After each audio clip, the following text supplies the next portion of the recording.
આહિર રેજિમેન્ટની માંગ સાથે દેશભરમાં ભ્રમણ કરી રહેલી યાત્રા પહોંચી અમરેલીમાં। રેજાંગલા રજ કલશ યાત્રા અમરેલી આવી પહોંચી। 1962ના ચીન સાથેના યુદ્ધમાં શહીદ થયેલા 114 વીર આહિર સપૂતોની યાદમાં નીકળી છે રજોંગલા શહીદ યાત્રા। શહીદીને કાયમી યાદ રાખવા ભારતીય સેનામાં આહિર રેજિમેન્ટની માંગ સાથે ભારતભરમાં ફરી રહી છે યાત્રા। જિલ્લા આહિર સમાજ દ્વારા રેજાંગલા રજ કલશ યાત્રાનું સ્વાગત કરાયું। ઈશ્વરિયાથી શરૂ થયેલ શોભાયાત્રા અમરેલીના મુખ્ય માર્ગો પર ફરી। રેજાંગલા રજ કલશ યાત્રામાં અમરેલી જિલ્લાભરના આહિર સમાજના લોકો જોડાયા।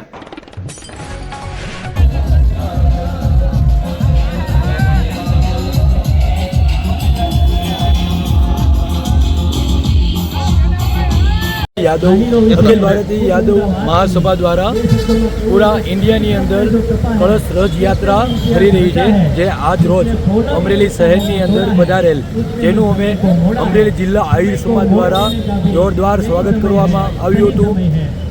घणा बधा अश्वो फोर व्हील टू व्हीलर साथे आखा अमरेली शहर नी अंदर आ रज यात्रानु अमे रेली काढेली ने विशाल संख्यानी अंदर अन्य समाजे पण आ रेलीने વધાવેલી હતી અને આ અમારા જે રેજાંગલાની અંદર અમારા 114 જે સૈનિકો વીરગતિ પ્રાપ્ત કરી હતી તેમની યાદમાં અમે સરકાર પાસે આહિર રેજિમેન્ટની માગ કરી રહ્યા છીએ। જય દ્વારકાધીશ।